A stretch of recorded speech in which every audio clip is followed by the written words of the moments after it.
Welcome back to the ABG Investor Days. My name is Johan Brown, a retail analyst here at ABG. I now have the pleasure to welcome Nathalie Ahlström, the CEO of Fiskars Group. Please go ahead, Nathalie. Thank you, Johan, and thanks for having the opportunity to talk about Fiskars today. First, if we look at Fiskars, what are we all about? And if we look at the slide going, Johan, that slide. Thank you. If we look, what is Fiskars all about? I mean, we are a lifestyle brand with fantastic brands that are really beloved by the consumers. And when you look at these brands, you also recognize that they are really iconic products behind these brands. And then coupled with that, we have the passionate global team behind us. And that then has led, if we go to the next slide, to really astonishing figures for Q1. And if we look, actually whole 2020, of course, supported by COVID-19, has been a story of growth, which we haven't had historically, but now we've started the growth engine. And then looking at Q1, we see that in Q1 we grew a comparable 23%. What I'm extremely happy and pleased about especially is that when we look at the right side, we see that we grew in all the business areas, in business area Vita, business area Terra and Crea. So we have growth in all of our businesses. And then when looking at one level lower down, we have growth in every single category we are playing in, whether it's gardening, cooking, tableware, glasses, you name it. And we have scissors and crafting and so on. We have growth in every single category and also in every brand and every region. On a country level, we also have growth in every country in Q1, except for one exception, which is UK. Due to the heavy lockdowns in UK Q1, we didn't have growth there, but otherwise growth all over the place. And this is really a testament to the strong portfolio we have at Fiskars. And this is a good platform for us to continue the growth story as we go forward in the year and the years to come. Then if we look at the next slide, how does this then translate into profitability?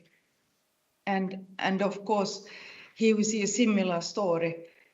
The growth falls through and we see a fantastic improvement of profitability.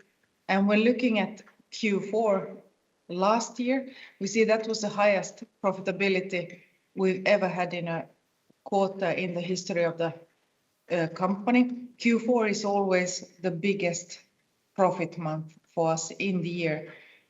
And therefore, looking at Q1 2021, where we are only shy of 0.1 million, it just shows the extraordinary strength the company has at the moment, that we came with the second best profitability in the history of the company in Q1. Q1 also, as you see from the historic figures, normally is a bit weaker quarter for us. What drew the fantastic performance in Q1 is strong load-in of Terra, of gardening products across all the markets. So strong load-in and also good growth in the Vita business. Despite the COVID, despite all the lockdowns we experienced in many parts of the world during that time in Q1. At times in Q1, we had more than 20% of our own stores closed. Now, today in May, the situation is much better. It's only in Japan where we face significant lockdowns still. And we see that consumers have found new ways of shopping, of course, them being e-com, because it hasn't heavily impacted our business.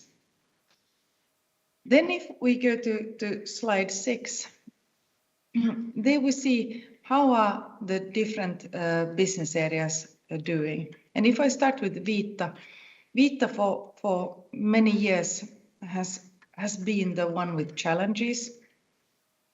For years there's been a lot of work being done, and I come to the programs shortly, but we have had the Detta transformation program looking at the cost efficiency and also simplifying the business, and that work is now bearing fruit. And if you look at the comparable net sales in Detta in Q1, there's significant 18% growth, but maybe more importantly is to look at how that converts then into the profitability in EBITDA. So the top line growth really now, thanks to the programs that have been going on for a while, they are now bearing fruit, and we can see it in the conversion. Then looking at Terra, as said, significant load in during Q1 compared to last year, which of course was a very strange year. So thanks to that, Terra grew 29% in Q1, and of course then the profitability is at a significantly higher level. And then now in Q2, of course, it's we are all following with interest the trends, and also of course the weather pattern for gardening, that how the sellout is going. Then Crea, our cooking and crafting business, also continued to show fantastic growth of 17%, and also here that then translated into healthy profit increases. So here you see more on a granular level this, that all the businesses are performing, and the cost structure also is in place to translate this into healthy profits. And then if we look at the future growth, what will we focus on to continue to grow in the future? We are focusing on 3 growth levers. The first one is consumer everyday, and consumer everyday for us is really means to understand the needs of the consumer today and in the future. And what are the challenges, what are the questions the consumers are having? They might not know it themselves, but we are there to support the consumers and be relevant also in the future. So consumer everyday. Second growth lever for us is digitalization. And digitalization is not only e-com, of course, here especially if you look at the Detta figures, e-com, both our own direct to consumer and also our customers, e-com is supporting our growth. But when we talk about digitalization being one of our growth levers, it's really not only the e-com, it's also about what is the whole digital consumer journey and experience our consumers are facing, regardless if they are in a brick and mortar shop, if they are on a web page, if they are on the mobile, so that it's a holistic experience, and also having more kind of experience for the consumers. And also in the digitalization, what is so important for us is data and data analytics, and to be with the finger on the pulse all the time, analyzing data to be able to react and fast, foresee what's happening, and also use this data to be even more relevant for the consumers going forward. So these are 3 growth levers to continue the growth momentum. Of course, what we see here on this page is very much supported by COVID-19, but to ensure that we sustain the growth. So consumer everyday, digital, and the third one is sustainability. Sustainability for us is a core to our strategy. It's a part of Fiskars DNA. We have always done high quality products. We have always done long lasting design. And we will continue to work on this. I'll come a bit later more to the sustainability agenda. So this is the growth and the growth levers. And then if we go to the next slide and look, where does the growth come from? I mentioned earlier that the growth comes from all countries, all regions, and here you see really how nicely it is. 22% from, if we look at the comparable growth figures, 22% from Europe, Americas 21, and Asia Pacific continues to deliver 36% comparable growth. And the growth in Asia Pacific is in particular driven by our focus on China and the execution of the China strategy, where we are present with own flagship stores in multiple locations, and also then the close cooperation with Tmall. So good platform, good base to continue, where we see that all the regions are performing. Then if we go to the next page, I mentioned earlier our programs, and as I said, we start to see the benefit of the programs falling through to the bottom line. If we look at the programs, we are continuing them with the transformation program of Detta, and then also the restructuring program. And these we're going to complete by this year. And they are progressing well. And then if we take all this together and look at the next slide, this of course then leads to, okay, we have upgraded our guidance in 19th of April. And now we're expecting the strong momentum we've seen in the first quarter to continue. And we expect our comparable EBITDA to be in the range of 130 to 145 million. So this is our upgraded outlook. And then just bring a bit color, why did we have a lower guidance in the early February? It's really now with the COVID-19, and as we have so many direct-to-consumer channels ourselves, it was in the beginning of the year difficult to have good visibility on how consumers are going to behave with the heavy lockdowns. Like said, we saw that in the UK that it had an enormous impact on our sales. However, then for the whole Fiskars group, we have really had a good Q1 and therefore upgraded the outlook for the whole year to these fantastic figures. Also, what we see now and a bit looking at what's happening is that due to the changing consumer behaviors, due to the changing restrictions coming and going, and also different disposable income in different consumer groups, we are foreseeing that maybe the normal seasonality, also with gifting and so on, might be different from a typical normal year in the past. So exciting year ahead. Then if we look at the next slide, our long-term targets, here are the long-term targets, and they remain as we've communicated before. And on this one, in terms of growth, we are fully focused now on growth. We know that's our most important lever to work on.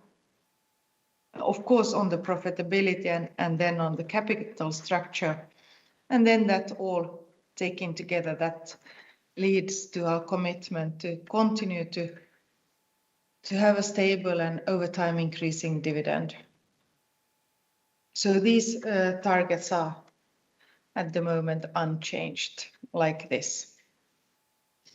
Then if we look at the next slide, and here is a bit examples of what are we doing to execute the strategy, and as you've heard, I'm talking a lot about the increased focus on growth. We are really here now getting the growth mindset, and again, as I on the BA slide showed that we are focused on the three levers on the digital, the digital consumer experience, our internal processes, the data analytics, and then the consumer every day, the consumer centricity.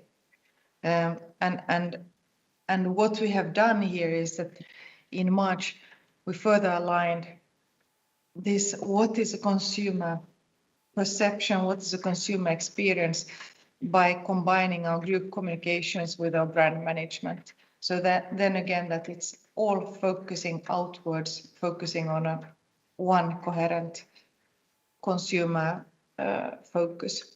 And finally, on sustainability. And then these recent actions we have done to execute our strategy, they also are then reflected in how our management team looks like. And if we go to the next slide, here's our management team. I want to highlight three things. If I start with the consumer every day, like I said, we merged group communications with our Chief Consumer Officer, with Tina Andersson. So that's all now in a holistic way combined under Tina to drive the growth from a consumer point of view. Then the second lever, digital and digitalization. In March, we created a new position in the leadership team of Fiskars, a position of Chief Digital Officer. And I've been very pleased that Peter Holmberg joined us. Peter is based in Copenhagen. And then the latest addition we've done, which is also demonstrating that we are now taking the next step on our evolution. The past years have very much been about getting one coherent Fiskars, about getting the synergies. Now we're taking the next step on this transformation, about growth transformation. And therefore, we came out a few weeks ago that Jussi Siitonen will join us as a CFO, and he'll starting latest in November as a CFO. And then previously already sustainability has been under Tina Andersson. So our strategy, our growth levers, very much aligned also with how we are set up, how we are structured, what the company looks like. And then finally, looking at sustainability, if we go to last slide. Sustainability, as said, it's a part of the Fiskars DNA. This is so much at the core of everything we do. And we have three main pillars we are standing on. The first one is against throwaway culture. We are on a mission against throwaway culture, and that means that we want to continue to develop circular solutions using the circular raw material feeds, and also to minimize the strain on the planet. Here already we have multiple commercial solutions out on the market, and also we want sustainability to have a commercial intent, that it's driving purchasing behavior. And a good example is here this scissor. This scissor is made by recycled steel and recycled plastic. That's one example, and we've seen really that's driving the commercial purchasing intent.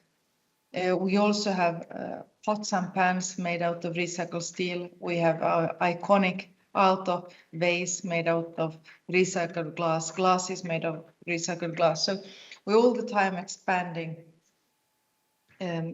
products in this range, in addition to the vintage service, and that we're having at the moment still only in Finland and Sweden, where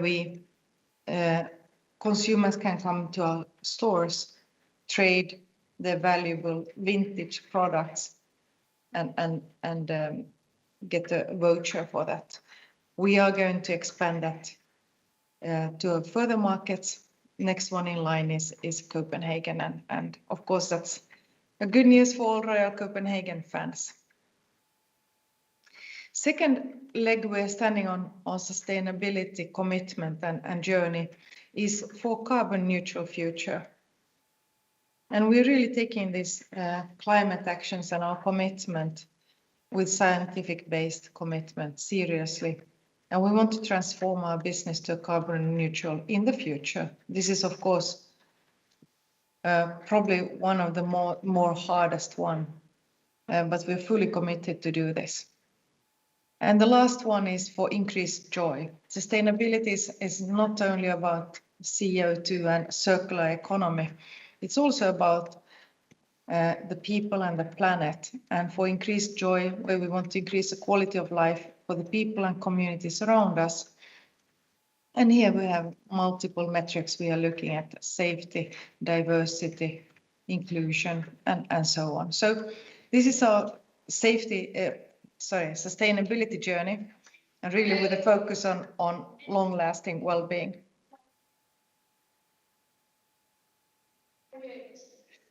So that's what I had today. So I'm eager to hear your questions. Thank you very much, Nathalie. So a few questions from me, and I want to start in the sort of pandemic boosted consumer demand for home products, where you've obviously been partly affected by that in Crea and Terra in particular.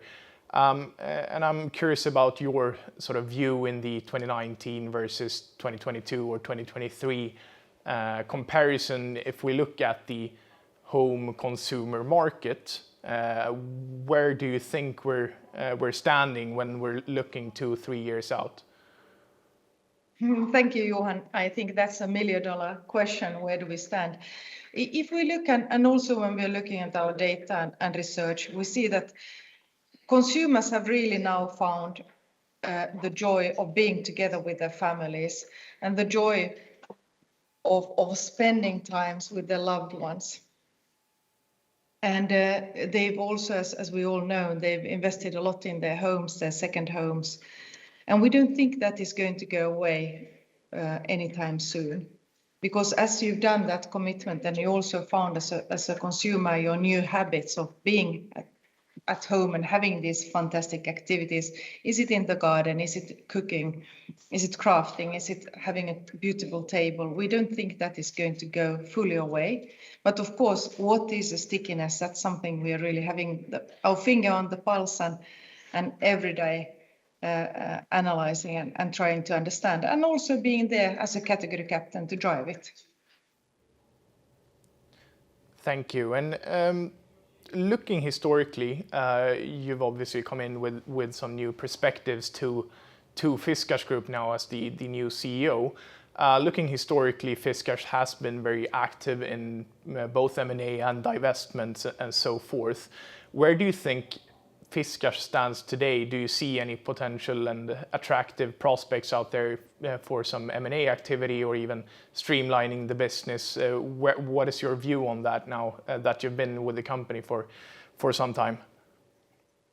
Yeah, I mean, thanks to the work that has been done over the years and the programs we've had, so we now have a good core. We have a good core and a global platform that allow us to start to do acquisitions again. And at the same time, our balance sheet is very strong. So we are well set up to start on the M&A journey. However, of course, we need to find the attractive white spaces for us, and that work is still ongoing. But yes, that's something we are actively looking at. Thank you. And a last question from me. You've obviously mentioned a few growth levers here in the presentation, and looking at a segment basis, we know that you're expanding your reach in Europe in Terra and your cooking business in Crea, and also in Vita you're having a sort of Chinese initiative as well. Looking at all of these segments and different initiatives, is there some initiative that you want to highlight as to the long-term potential in volumes and so forth being the greatest, so to say? Yeah, I would say as we have such a good base, and as we have our brands, we have our products, we have our categories, and the global team, and if we look at where we are today, 40% of our sales already today comes from the US. And looking at the macroeconomic trends, also going forward, and the financial forecast for US on a global economic scale, of course, US will continue to offer significant opportunities for us. And so will Asia. I mean, it's not only China. We are already roughly 15% of the company is already in Asia Pacific. So we have multiple growth levers that we can strengthen, and also then by focusing our efforts in these key growth places, we can deliver further growth. And not to forget then our core markets, our home markets here in the Nordics. You mentioned, Johan, Germany, our home market in the UK, and so on. So as said, we are fortunate to have such a solid, strong base to continue the growth from. Thank you very much. Unfortunately, we are out of time, but I want to thank you very much, Nathalie, for presenting today, and everyone for listening in. Thank you very much. Thank you.